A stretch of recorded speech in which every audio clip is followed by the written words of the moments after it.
It is I, Todd, and Andy. As always, this is the Writer's Block. We have everything writing related and stuff like that. So today, well, how you doing, Andy? You got Good. some. You got that new story you're working on. You want to talk about that at all, or do you want to keep that a I secret for mean, later? I have a sequel, well, I guess called a prequel to the story, short second person story we talked about last week that I dropped. Probably going to release that pretty soon. Well, by the time this comes out, it will be released.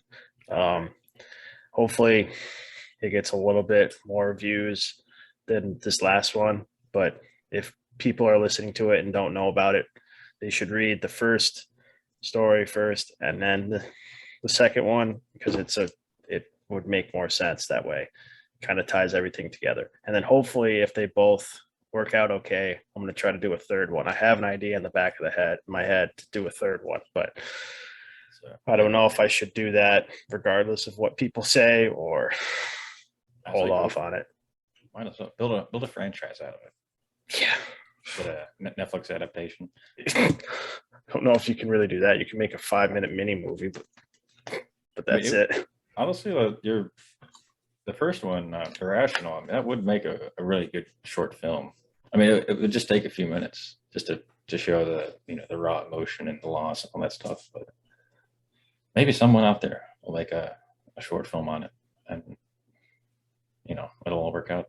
And then I could quit my job. Yeah. Well, speaking of which, you could help us quit our jobs if you buy our merch, Yes. which Yes. available on our Teespring account, which is linked in our YouTube description. I'm not sure if it's linked on Spotify, but it will be if it's not. I'll have to check it out. Spotify's they don't have, I don't know, it's different. But so yeah, buy some merch, or if you also want to support us, just give us a like on or a subscribe. Do the subscribe button, hit the bell for notifications, and then also comment. Say hey, love it, hate it, whatever you want to say. Um, also on I don't know if we have hats on Teespring, but uh, someday, hopefully, we will. Yes. I was going to say we don't have hats yet, from what I've noticed, but we are working on it. It's in progress. The team is working on it. So I guess let's jump into it. So we wanted to talk about. So we're talking about writing. Hence the podcast name. We're talking about whether or not we use real life events in our stories. Now, this could be like personal events or just events in the world, like something that happened across the world or across the country, something that you thought would make a great story idea. So, Andy, give me your thoughts. Do you use that? I mean, more personal than world events. I've definitely used personal events, not, I guess, not too specific because I don't want it to make it too obvious that this is actually happening in my life. But I've definitely used a couple stories that I've tweaked them, but I've also I've used, excuse me, events like that occurred in my life that I've done one real story that's like the whole like main scenario revolved around what was happening, but most of the time I'll just like tweak in little events or even stuff like we talked about before, Rue, where I come up with like a scenario, but the actual like person of like revolving around that story exists. And so mostly like that kind of thing where I create a scenario or a story behind somebody or something that I've seen in real life, but not like full blown, hey, this happened in my life. Let's just let's put Brandy instead of Andy and just write it out verbatim so people can be like, oh, this actually happens to you in real life. I feel like there has to be a line between like personal connection with writing. Like you can incorporate little things here and there, but you don't want to, I personally don't think you should be writing a lot of personal things because it could, upset, somebody or that you could be talking about. Yeah.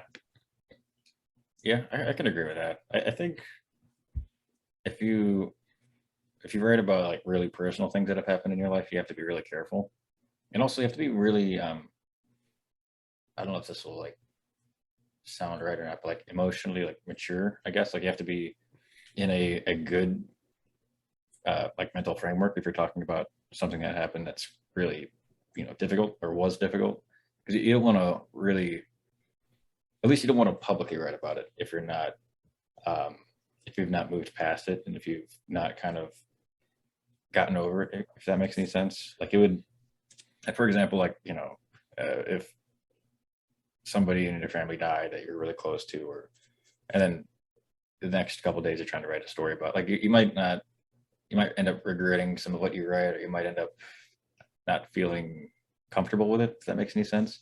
And so I think it's good that if you like, I think it's good to use personal situations as some kind of inspiration or like a starting point for inspiration. Then you want to make sure that you're, you know, good with it. And then also you kind of, we definitely want to shroud it in, um, something new, something that's different from what you experienced, but still, you can still kind of connect with it, I guess, if that makes any sense.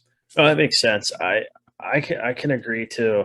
I'll play devil's advocate here. Like when you said you want to like move past or move on from whatever event, like no, I'm gonna like I agree to that to an extent. Like you don't have to like fully, I guess. So I don't mean like necessarily that like you're done with it and it's like a open and shut case, just that like it's not something that really weighs heavily on you as much, something that you kind of, I don't know how to describe it better, but Okay, because something that's you just not because as raw. all right, because I feel like if something like that happens and you take a step back, like try to calm down and become a normal self, but there's still part of you that feels a certain way about the topic, and then you start writing about it. I feel like if it all depends on your, maturity level Yeah. mentally, Yeah, and that's a big thing. like if you can still write about it, but then you should be able to step back, reread it, and be like, okay, this is a little too much, or whoever I'm writing about, people will like instantly understand who I'm talking about. It kind of reminds me of, or like, I guess my takeaway comes from this short story I wrote years ago. It was part of my like Law and Order series or whatever, the one that I was trying to like do my own version of when I got really mad at my stepsister and I wrote this really stupid story. And I kind of think about how like that was just like a raw emotional state, I guess, of anger, obviously frustration, and um, it was probably a good idea to write about it, but it's something like that should, probably stay, you know, in the folder and the, away from public view because it's just like it's too, it's not, it's not for everyone, I don't think, or it shouldn't be. But whereas if I were to go back to that situation today and write about it, it would be a lot more balanced, a lot more like I would be able to actually like write the situation more objectively and not like without that the hindrance of that emotional baggage of that you have in the moment, or Mm-hmm. as long as you're in that moment, I guess. If that makes any sense. No, that makes sense because you don't want to, I I mean, guess, like, I don't, I'm trying to think of the right phrase, but like, it's hard to describe. yeah, you don't want to falsely, I don't want to say promote, but that's the only word that come up, like falsely, Imply. yeah, about like for example, your stepsister, because I don't know her, but if I ever read what you wrote, I'm going to think Yeah. whatever Well, you wrote a bad, it's going to be bad. Like yeah. she's a bad person, whatever. But in Yeah. But yeah, that's the thing is like, in that situation, like I was, so what happened was like, I was really angry that because she went into my room while I wasn't there. And for some reason, kid me was like really upset about it, really angry. but like that was she was trying to get into a better position to use the internet on her laptop, and it just happened to work out that way. Like it really wasn't a big deal, but it's stupid, looking back at it. But in the moment, Yeah. I was like angry, me mad. She broke into my room, and so like having that initial raw material, the writing was just really it wouldn't translate well. I don't think, or it wouldn't work well. But of course, like it's going beyond just anger. But if you go to deaths or relationship trauma or whatever, it's similar, but on a larger scale. I feel like, I was gonna and say, I sometimes feel that like, length of time can be longer. yeah, relationships or like whether it be a breakup or witnessing a divorce or something, I feel like that's something that you have to be careful with because Yeah, you could be trying to say something about, that person that, you know, your ex partner or your ex step or your mom or your stepmom or yeah, whatever. And you could be trying to send a message to them or mm, say something about them that's could, be hurtful or be yeah, kind of definitely. upsetting when they really don't want to hear about it, or they might not pick up on it because they don't realize it's about them until you say something to somebody else and it slowly gets back to them.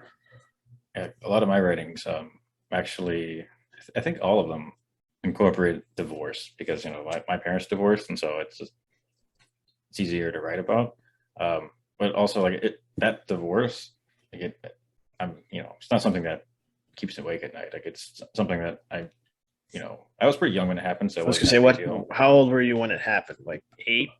Yeah, 7 or 8. It was pretty young, but I also it's like it doesn't really have that much of an emotional uh, hindrance on me, so I can talk about it pretty freely or write about it freely and objectively. I don't necessarily blame one party or the other. They both made mistakes, and so you won't see anything in my writing that makes it seem as though I blame one or the other. Or I guess if you take any of my writings as like a literal interpretation of my own life, then you might, but it's not.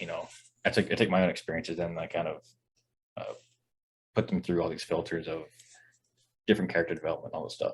You know, like my first book, the main character is getting divorced from his wife, but it's a completely different situation from my parents. You know, it's just something I can write about. I can write about the effects of it on you know the kids and stuff like that. See, that's like, I don't know. I mean, I could have to do research, but I would never be able to find that, I guess, raw emotion from divorce because my parents aren't divorced. I grew up in a, Yeah, you know, household yeah, that had both parents. It's not like, it's not, I'm trying not to brag or anything, but I don't have the like yeah, experience to, go yeah. to a different parent's house, 3 days a week, and then you have to go to the other one 3 days a week, and then you flip flop weekends or whatever the scenario Yeah. is. It was Tuesdays and every other weekend. There you go. See, that's Yeah, like, I don't have that type of but experience. yeah, it's interesting though. Like I don't know if I wrote about it much in my recent couple novels. Maybe I did. One of them, I can't remember. I have a terrible memory, but yeah, I try to always incorporate like what I have experienced if I can, if it's relevant and if it adds to it. Sometimes like a lived experience might not suit the story that well. Of course, like it also depends on like when you talk about um, personal stories inspiring a broader story. Like I think right now we're kind of talking about individual characters in stories or character development, but as the story itself being inspired by a personal experience, that's another. It's like a whole other thing. And I think my last couple story or my last couple books are kind of like that, based off of like people that I knew and um, interactions and stuff like that. And I would say those kind of fit that category. But I think it's I, easier sometimes to I don't know. I don't know if it's easier to write personal, like stories that have that personal connection, or stories that don't necessarily have that. Or they're more, maybe they're inspired by more external experiences around the world. You know, my first book it kind of sort of touched on the political divide growing in America. Although, like, I had started writing it back in 2015, so it doesn't have a lot of the more recent stuff. Uh, but that one was not as like personally connected. I don't know. I can't remember. I don't think it was necessarily harder or easier for those. But I can't say that I've ever put like world events in my writing. It's not, they're not in my short stories. I don't like that I can think of. yeah, I would say also, like, I think it goes back to people wanting to escape like real life in these books. So sometimes you don't really want to include that. And with that first book I wrote, I didn't really touch much on any actual events, like stories about a zombie outbreak. Wasn't, anything that happened back then. But it does touch a little bit on uh, politics, a very little bit, but not directly to anything that's happening. I guess just more of the overall theme of what's been going on. If that But makes any sense. no, it's funny that you said like try to escape because last week I was Yeah, just kind of like stressed out or whatever, and my escape was reading the new book that I got at the library. So you could like, it was a series that I've read before, so I was familiar with most of the characters and like the setting.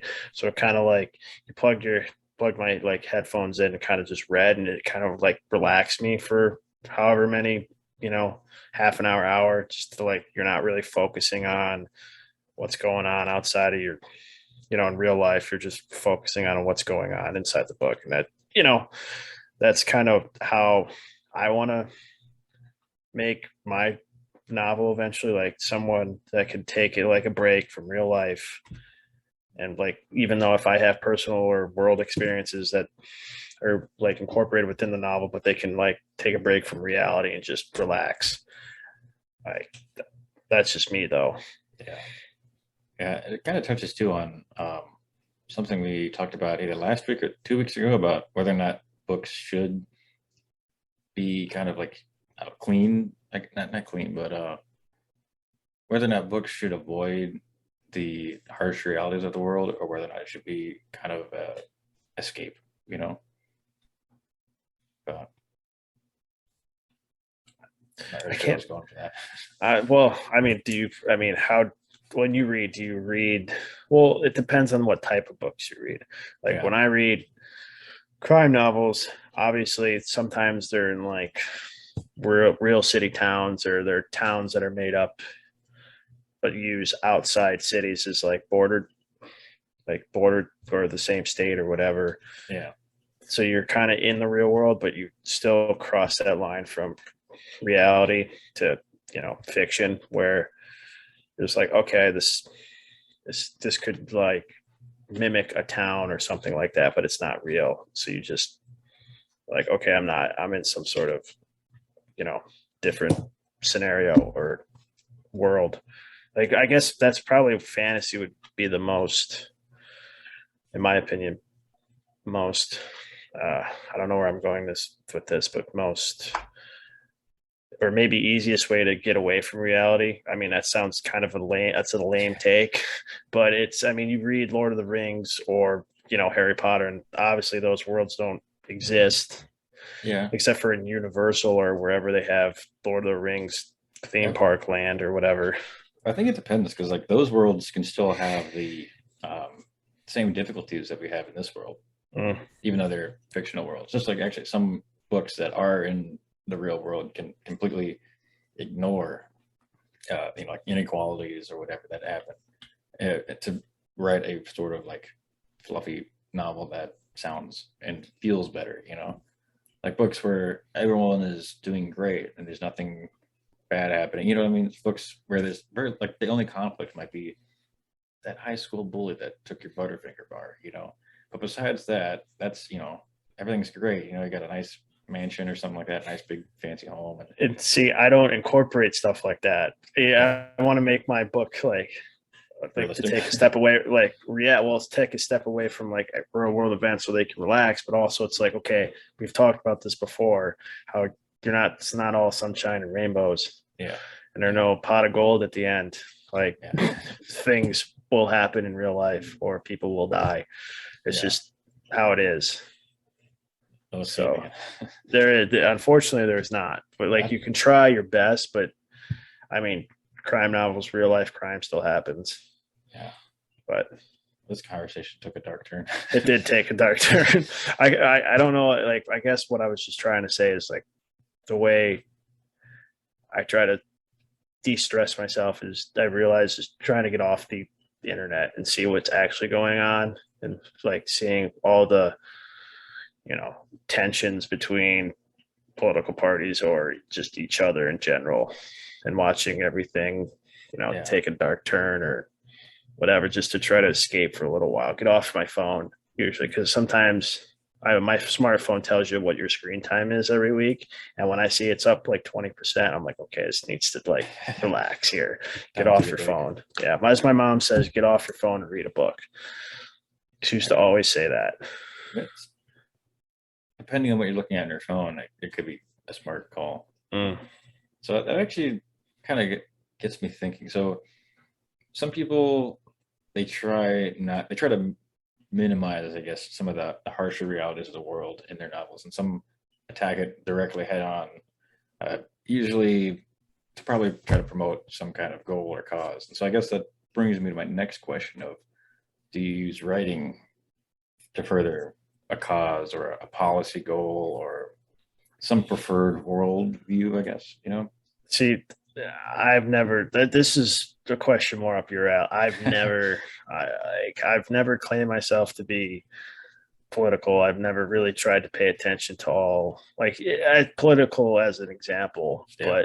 but or politics, excuse me, as an example. But I've never really done that or tried to do that because, for one, I don't have all the correct information, and I don't really have an opinion on what I should as an Amer or as a, you know, citizen. I should probably, but I've never written anything that has a cause or tries to promote a cause. I don't know about, have you at all? Somewhat. I guess I should throw it out there that I'm majoring in political science. I do have a little background in politics. More of a background than I do. A little bit. A lot of these books right here are political. Probably like the whole Oh, top row, to be we can honest. see Bernie Sanders in the front view there. So That's just one of them. There's a few of them. I don't A, have there's a anything like that. broad range of ideologies on that shelf there. Um, but what was I gonna say? Also on my separate YouTube account with just my name, I do occasional political videos, but side point. You want to drop that? I mean, we could throw that in the description too for people to check that Sure. out. I mean, it's mostly local politics, so if you don't live in St. Petersburg, you probably won't find any of it useful or interesting. Um, but yeah, I mean, I'll throw a link in, you know, the video. I also have some video game play on there, but you know, equally interesting, I'm sure. But I don't. My books don't tackle any causes head on necessarily. Like my first book, I guess you could say it's against bio warfare because the government had been building up this biological weapon. Um, I don't know if I ever really came up with the reason why they were just doing it, and then they happened to accidentally unleash it on their own population, um, which brought about the zombie apocalypse and all that other cliche nonsense. But so I guess in some ways maybe there's not really any real cause I'm pushing in that book. But in my more recent two books, they're more like I think I guess they don't, much in the same way, they don't really push for any particular cause, although there's more like, I guess there's more like LGBT stuff in it, I guess. So in a way it's more positive in that sort of social cause, I guess. But like it doesn't, the books don't say like anything directly. It's just more like there are like LGBT people in it, and um, that's just a thing, I guess. So I would say none of my current books really push a cause. Although there is a series I'm working on that's kind of possibly going to. It's like a climate disaster kind of book, which you know, I guess depending on how that book goes, it could be seen as trying to advance a cause or a solution or something like that. But um, I think what I would say, I think when it comes to addressing causes or um, issues in the world, I don't know if it's better to necessarily like, is it better to uh, for the novel or the story to simply address the solution, to address the problem and the conflict, or is it better to try to push a solution?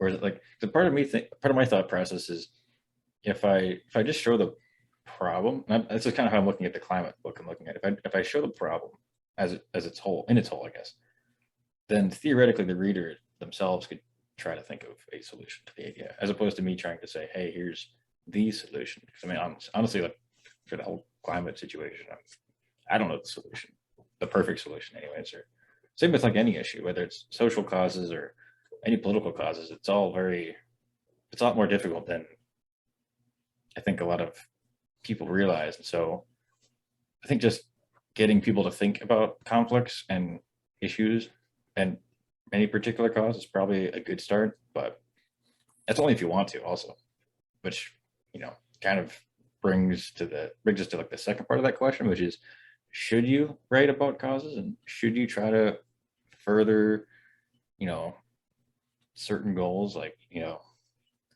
equality or voting rights or any cause really. I mean, if you know, really wanted to do whatever, maybe you wanted to, I don't want to go too deep into that, but what do you think? Should I, I feel like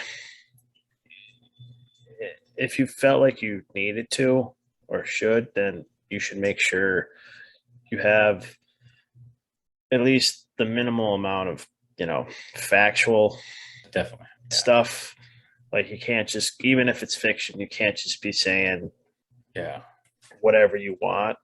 At least in my opinion, it would definitely be tough for me because I wouldn't want to, even if I was using straight, like, factual evidence, whatever, I wouldn't want to upset anybody. And then because that takes away possible, people who want to read more or whatever. Like yeah. it's just thinking that way, but thinking it just, I don't want to, So here's a I don't question. know. It's tough.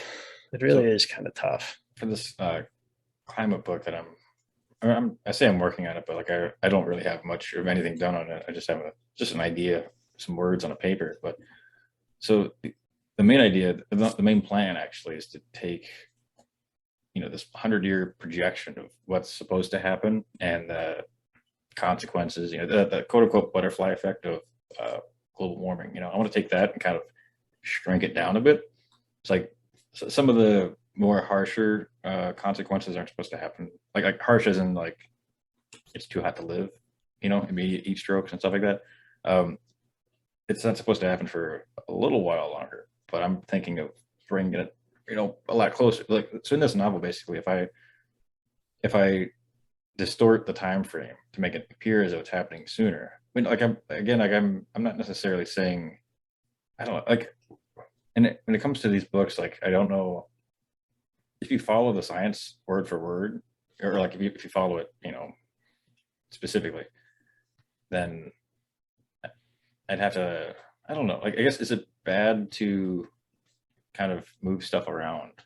The just to write the story because like the story itself it's based off of factual information, but the time frame is going to be wrong technically, and then uh, also like the way that I read about how different countries react to it, you know, not necessarily correct. I don't think so. I mean, it's Like it's like you're using it's still like like wholly minimum. fiction, Yeah, you're pretty still much. holding the fiction genre intact, but you're still and you're bringing in like basic outline factual, evidence or whatever, but it's still a work of fiction. And it's like your ideas of what it could be. You could be trying to, even if you're not saying the solution or trying to have one, it's still kind of your own way of like proving or showing a solution in your own right without actually saying it. You know what I mean? You know what I would? So part of my plan for the book is to actually, I didn't think about this before, but it's going to show like multiple, I guess, solutions as like implemented by various countries, and it's going to, show this sort of I guess idea of how it would go. Like everything is like extremely hypothetical, but at least how the countries react. But because like I think, I have this like, for Brazil, there's going to be this revolution, and there's going to be this type of government that tries to implement these policies. That actually, like, I'm kind of using Brazil as a. They're going to follow basically if you've ever read Utopia, the old book by Thomas More, which most people haven't read it probably unless they've taken a political theory class. It's an interesting society to say the least. But I'm gonna, basically turn Brazil into that, and then like just for an example, but multiple countries are gonna go in different directions with how they handle various crises and how they try to, minimize, say food shortages or resource shortages or refugee issues. So I'm taking all these issues and trying to like show, I guess, in a way, different policy ideas and then also different policy outcomes from those ideas, if that makes, or different outcomes from those policy ideas. It sounds like a mess the way I'm describing it, but it's kind of like, so you're leaning toward, it's kind of like science fiction in a way. Basically, yeah. So, I mean, science fiction, I've seen movies in my, 8th grade science class that they talk about. I can't even remember, but it revolves around an issue, a factual issue, and then they either put it under a microscope or use it in a broader area and then see like the lasting effects on the world. Like one, I can't remember what the heck it was about, but at the end they were trying to stop something, but at the end like the United States split in half, Yeah. and that's how it ended. Like it literally split in half, and then you looking back, you realize, okay, you're trying to be one nation, but you physically can't be because you're a nation divided, because it's literally divided. Yeah. So it's stuff like, something like that.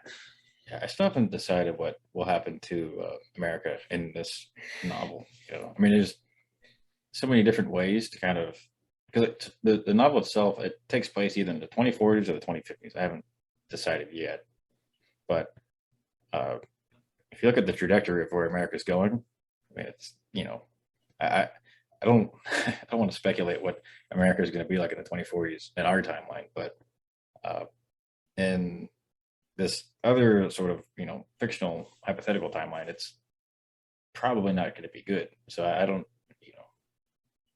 I have ideas, but we'll see. We'll see whenever the novel comes out. Or you could drop a poll of like have 2 or 3 endings that you think of and have someone vote, have people vote and see what most would intrigue them. The ending is that the world's going to just crack in half, and the only people left alive will be Jeff Bezos and Elon Musk flying in a starship across the galaxy with William Shatner. That'll be the ending that no one will see coming. There you go. Unless they listen to our podcast. Yeah, you heard it here, folks. This is the OG ending to my climate catastrophe novel, which I still haven't come up with a name with. Maybe we'll just call it OG climate change. Yeah. Change of climate. Well, I want to just kind of quickly, I came up with a question, circle back to like using real life events. I remember talking about this in my creative nonfiction class and in college. And I remember we read an excerpt from someone who wrote it I can't remember if it was an autobiography or if it was a short story, creative nonfiction thing. But they used they contemplated like using So creative nonfiction is you're basically writing an autobiography story thing, but you use a lot of descriptive words and try to make it sound more interesting than an autobiography, like word for word, kind of like create a setting and all that. And I can't remember what he was talking about, but he used his pen. Like he thought about like, oh, should I cut this out? But he ended up using his parents and his sister, I want to say, in the scene. And his dad, it pissed off, like his dad wouldn't read it because he pissed him off. And his mom and his sister understood, and his mom was like 50-50. So I guess, would you use so if you're going to write a creative nonfiction story, which could be like a whole separate episode we could talk about, like, would you then incorporate, say, I don't know, your parents' divorce or a breakup or something? If I read about my parents' divorce, they'd both be mad. But see, that's like, I remember, like, but then my professor was like, okay, you can't make everybody happy. He's like, True. you have to somewhat There'd have to be some position utility. yourself. Yeah, you have to position yourself to say, okay, I'm going to do this, and it might not. It's going to possibly upsets people. Yeah, if it was a story that somehow helps people, either it's something that they can connect to and it helps them get over something. Like if I read about my parents' divorce, if I felt like that story would help people get over their parents' divorce or something like that, or maybe help them deal with the divorce with their partner or something like that, maybe I would write it. But I'd have to provide that kind of utility, and I don't know if the situation with my parents would necessarily do that. I mean, my parents they were just a case of, I guess, got married too young, young, dumb, in love, basically. And then, like I could write about that itself, I guess, but like there are a lot of other parts that contributed to the ending of the marriage that I don't know. It's a funny story. Like I like to talk about it at work and stuff like that and with people, but I don't know if I would want to publicly write about it necessarily. Maybe. I mean, not in a creative nonfiction environment. So would you say, without saying what the funny part was, okay, yeah, but in a novel, would you incorporate that exact scenario? Totally. Yeah. Okay. Yeah. And what do you think, if your parents read your book, would they like, oh shit, he's so I know my mom probably wouldn't read my books. My dad might, and he glad to see we have some positive feedback here.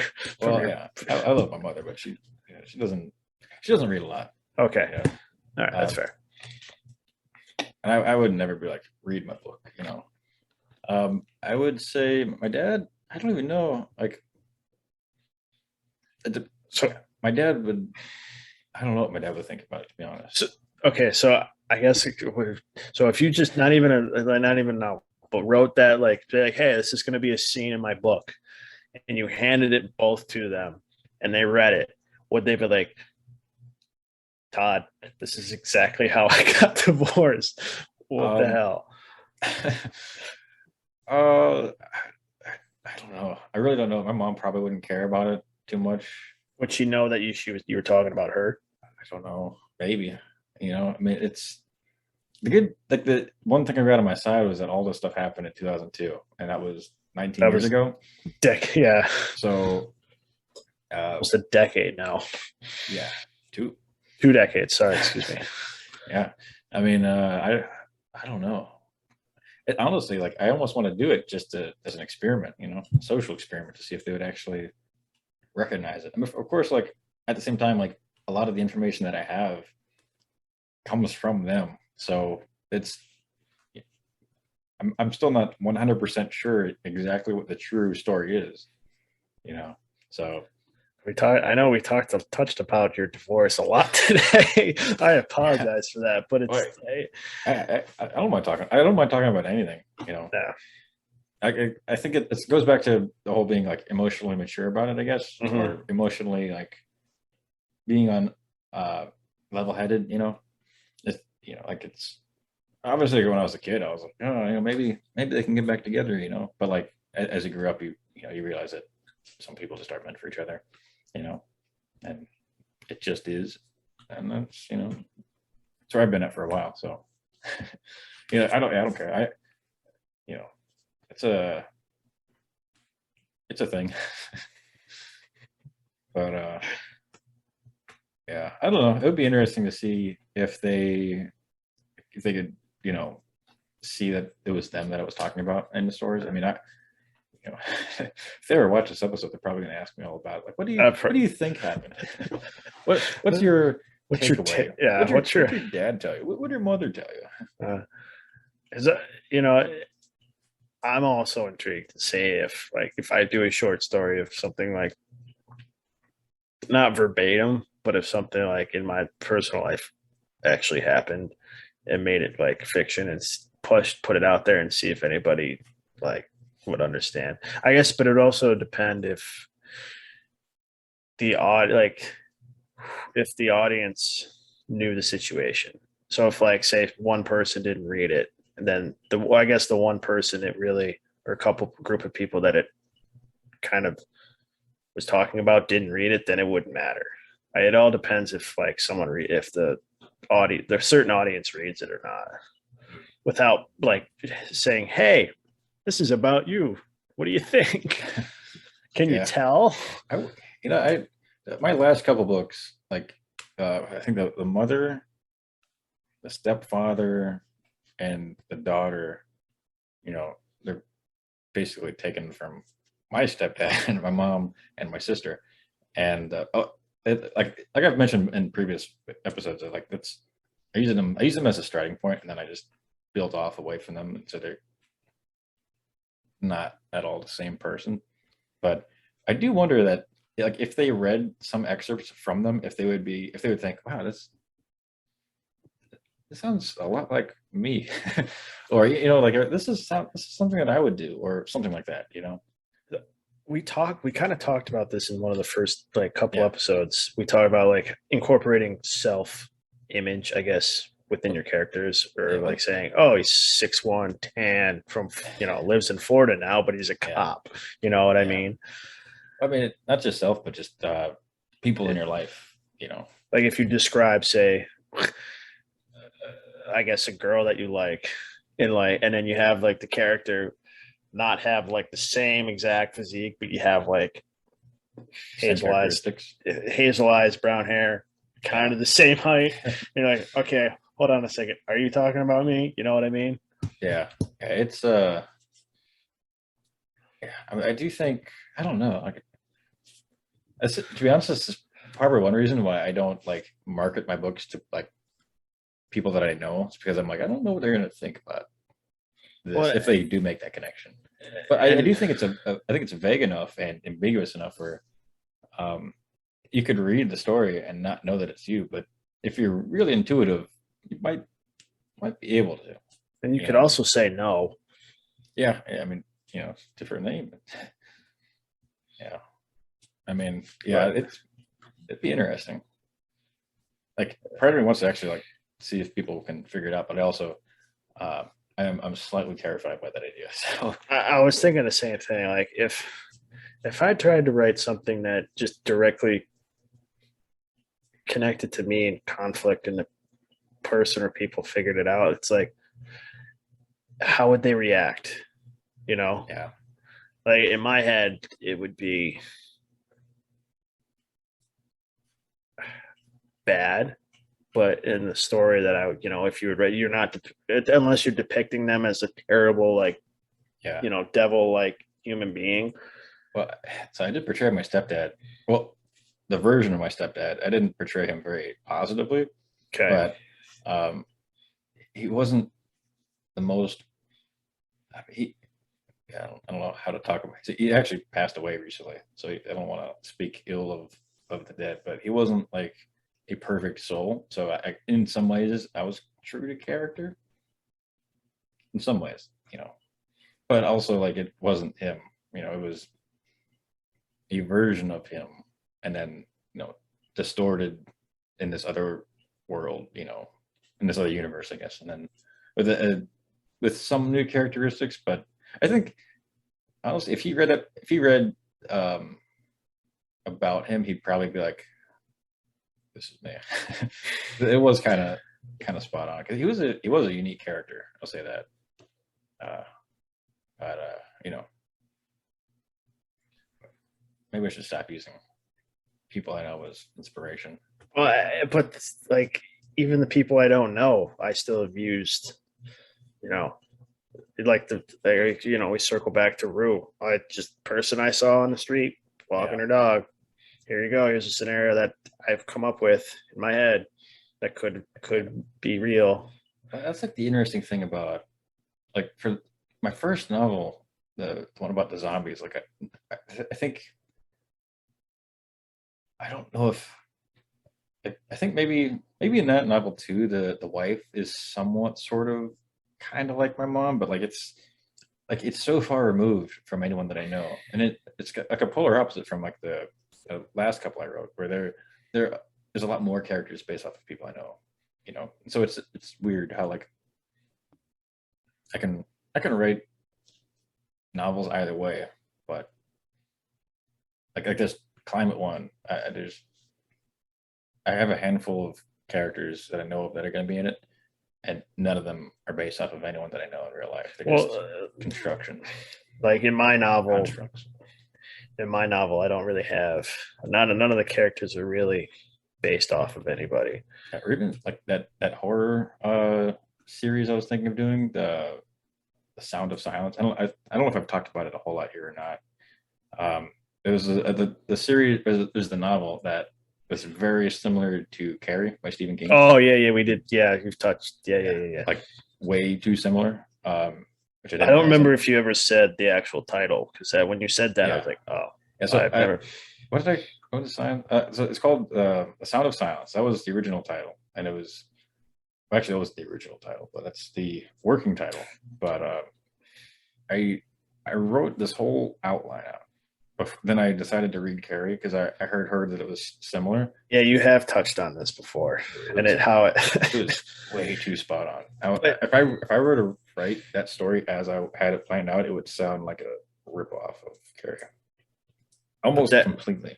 Well, that goes back to. I mean, we could have this conversation every single podcast. You can't come up like almost everything that you have thought of. Yeah, or you think is original, it's been thought of before. Yeah. Well, my main point was no one in that particular series was based off of anyone that I know. Anybody, yeah. So, yeah, no one. They're all, constructs. But like, yeah, I don't even think I've even the killer in my book. I don't think was based off of anybody. Just kind of came up. You kind of take characters that you've seen in crime shows or movies and just kind of don't make it too obvious, because sometimes it's like, oh, this guy's, but sometimes it also like the obvious one isn't the killer. So it's a whole mind game sort of thing. Here's a question. So think of a name that you'd apply to an evil character. Not to the one that you're thinking of, but just to any evil character. Just think of a bad guy's name. What's the first name that comes to mind? Completely random question. I don't know. I didn't expect Charles kind of seems like a Charles. You're putting me on the spot. Charles or when you think of like bad guy, evil, like, bad guy. It's like Adolf. Well, okay, yeah. I didn't think we were going that. Well, I mean, I thought evil, either. Then if that's it, Dr. No, or Goldfinger, or any James Bond villain name. Yeah. I don't know. I mean, it was just a random question. I was mostly just trying to see like what Mr. T from Rocky. Or no, was it Mr. T or was it Clubber Lang? He was the guy from the I don't know. There's some kind of like superhero squad show with Mr. T. I don't know. He had the afro is back in the 80s. I don't know what the show is called at all. I think it was Mr. T. He had a feather earring, like an earring and it had a feather in that movie. Yeah, It might have been the actual Mr. T. I, th- I think it was, but I don't think his name was Mr. T. We're making some breakthroughs here. Uh, Hulk Hogan was in Rocky too. Like Rocky as well, or was Yeah, it the no, second no, Rocky? no. It was the third Rocky. The third Rocky. Okay. Yeah, That's, before he fights the Russian. If I'm getting Russian. this serious, you've never seen Rocky, have you? Not any. Okay, we're getting way off topic here. I'm more of a Rambo kind of guy. But, Rambo is good. Yeah. Have you seen the newest one though? It came out like a couple years ago. No, I have not seen the newest Rambo. I've only ever seen the first one because I've seen parts of the second one and they weren't. It was honest, okay. The first one's the only movie they ever needed to make. Yep. But same with Pirates of the Caribbean. Pirates of the Caribbean or the Caribbean. Whatever you want to call it. It could have been done better. I feel like. I mean, I've only seen I think the first 5, and I know there's 14 now or something like that. So I don't know, it's hard to say, but their stories are kind of all over the place. I haven't seen one in probably 10 or 11 years, so I don't know if I can really speak on it, to be honest. But I haven't either. But from the ones I've seen, the first one is the only good one in my opinion. But that's a whole separate. Well, final question then. Which Spider-Man series is the best? The one with Tobey Maguire? Tobey Maguire, because that's the only one I've ever seen. Good man. That is the that's ultimate the only truth. That's the only one I've ever seen. If you're watching or listening and you don't, and if you prefer like Tom Holland or I think it's Andrew Garfield, you're wrong. I have no opinion on this because I don't really, watch the Marvel series or any of that stuff. I'll be honest. I don't care much for Marvel movies or I don't either. Superhero movies. Like it's not my thing.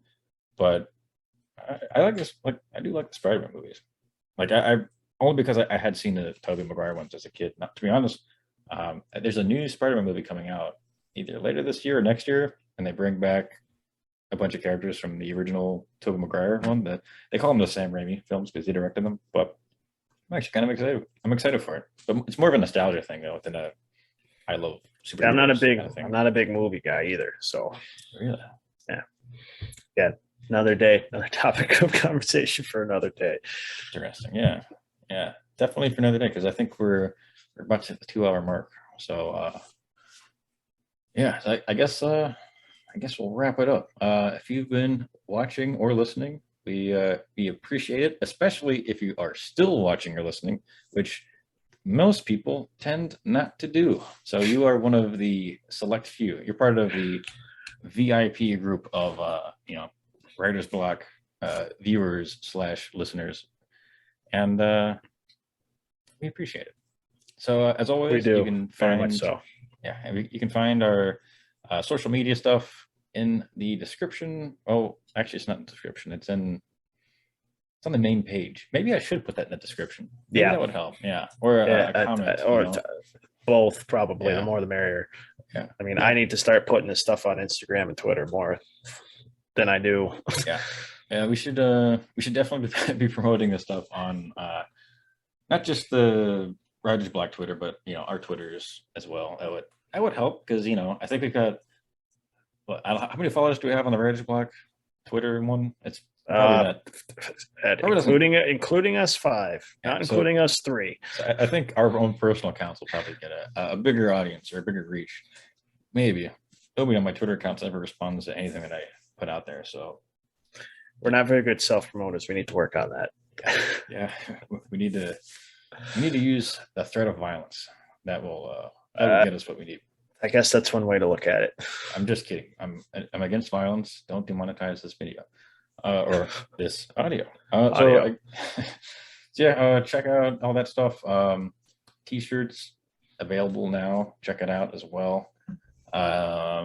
I think that's all I've got. Just keep an eye out on for our personal writing still. Yeah, yeah. Feedback is key. Yeah. I'm also working on like a side. It's not a podcast. It's just I'm been Like an audio audio version. book, yes, but it's going to be on Spotify. So I'm working on that as you guys listen. I have hopefully by the time this drops, I'll have at least one For audio that. book thing released. Hopefully, if I don't Yeah. hate the sound of my voice too much on audio.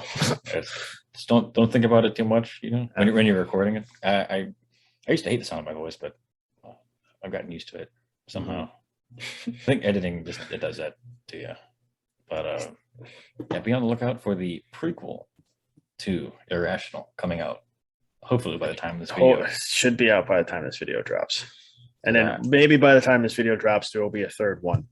that will be pretty cool. Uh, I'm gonna say there's potential with that series, but yeah, we will link this stuff in the video as it happens. As these things come about. Also, leave a comment if you want. If you have a topic idea you want us to talk about, or if you have a suggestion, whatever, let us know. We read them all, every single one of them. and Tom, tell you what, the list is by the thousands. Yes, there's a few. There are quite a few. But that's how it be sometimes. So yeah, thanks for your time, and we'll see you next time on Friday, I believe. Yeah, Friday. See you Friday.